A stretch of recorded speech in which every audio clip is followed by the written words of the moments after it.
I said on CNN this weekend that I've got Georgia on my mind. I think Georgia is on a lot of people's minds these days because of this controversial new voting law that was passed last Thursday by the state legislature and then immediately signed into effect by Governor Brian Kemp. It comes, of course, on the heels of the controversial outcome of the presidential race in Georgia, something contested by former President Trump, and also those two Senate runoff elections, both won by Democrats, which gave control of the U.S. Senate to Democrats, 50-50 tie plus one. So allow me a couple of thoughts. First of all, what does the law do? What does the new law do? It imposes new voter identification requirements for absentee ballots. It empowers state officials to take over local election boards. It limits the use of ballot drop boxes, and it makes it a crime to approach voters in line to give them food and water. And immediately, it has proven to be very polarizing on both a state level in Georgia and also on a national level. For example, President Biden has called the law un-American, sick, pernicious, and also said this makes Jim Crow look like Jim Eagle. I'm still trying to figure out who or what Jim Eagle is. Meanwhile, Republican Governor Kemp said that the bill is just another step toward ensuring our elections are secure, accessible, and fair. Immediately, a lawsuit was filed against implementation of the Georgia law. We'll see which way that goes. The reason that it's significant is it's not just Georgia. Georgia is the harbinger of what's to come all across the country. The Brennan Center has done some good research in analyzing and tabulating how many states are seeking to do something similar to what Georgia is trying to do. In the New York Times, they reported this weekend that in more than 24 states, Republican-led legislatures are advancing bills in a broad political effort that is the most aggressive attack on the right to vote since the civil rights movement of the 1960s. So to the right, this is necessary ballot security. To the left, this is clear and convincing evidence of voter suppression. To me, as usual, the truth is somewhere in between. I definitely believe that this is a solution in search of a problem. In other words, there was not documented, widespread voter fraud in Georgia, or anywhere else for that matter, in the 2020 election that necessitates this type of an election overhaul. My hunch is that this is a reward for those who stirred the pot with report of widespread fraud, and now a solution to a problem that frankly just doesn't exist.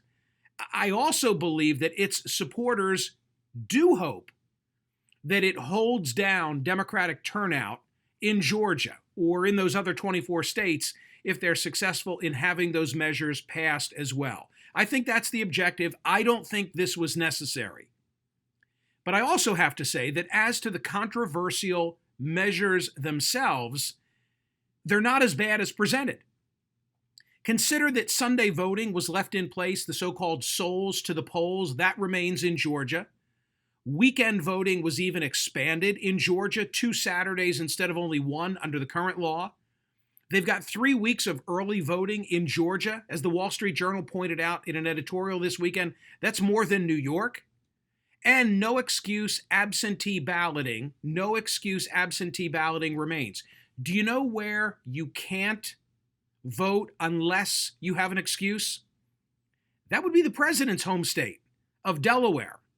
So it's not that which it's been made out to be by critics. Let me just quickly drill down on 2 of the most controversial aspects. The first is the controversy over signature matching. Under the new law, there'll be no more signature matching for absentee ballots. Instead, you've got to submit a state ID number with your ballot and application, just like when in Georgia you vote in person.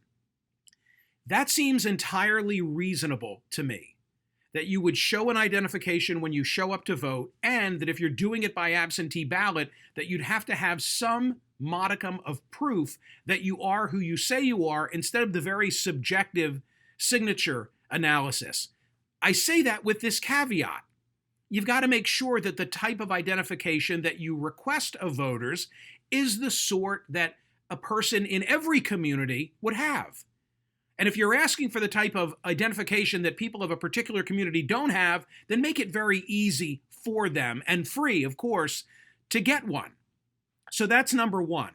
The second controversy, and you've heard the president talk about this, about how twisted and sick it is to say that you can't even give somebody water if they're standing in line.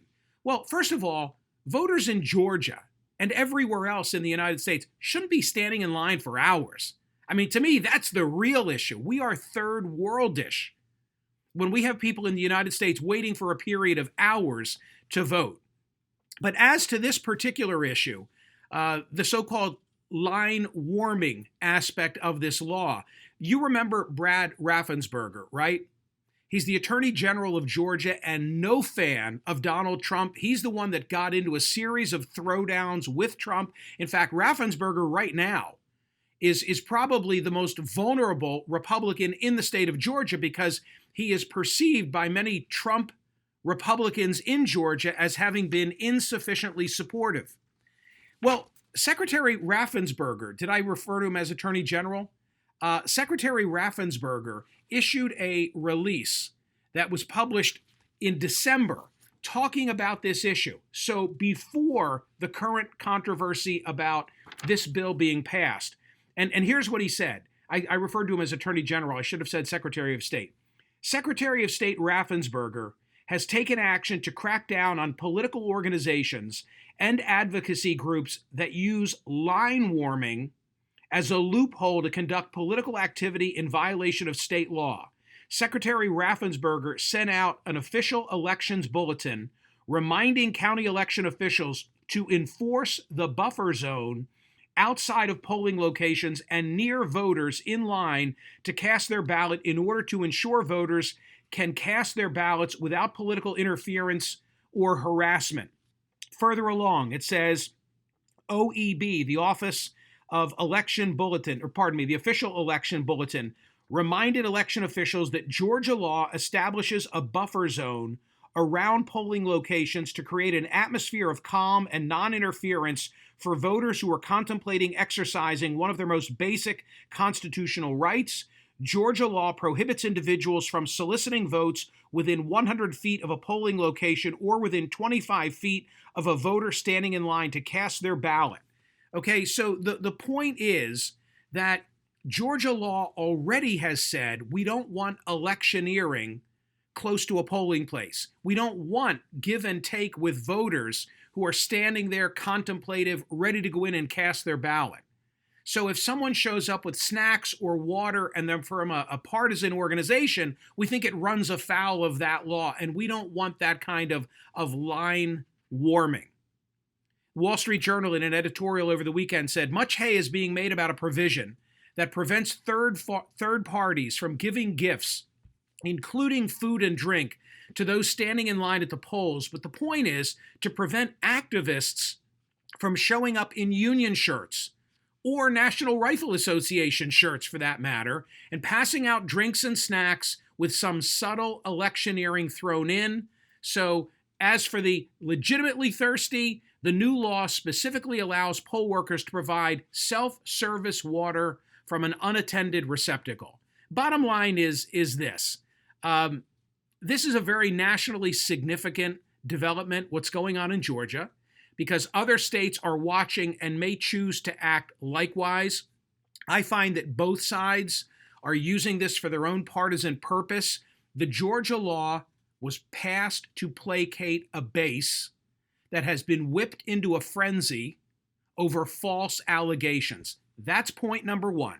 This was unnecessary. Point number two is that which was passed is not as pernicious as it's being made out to be.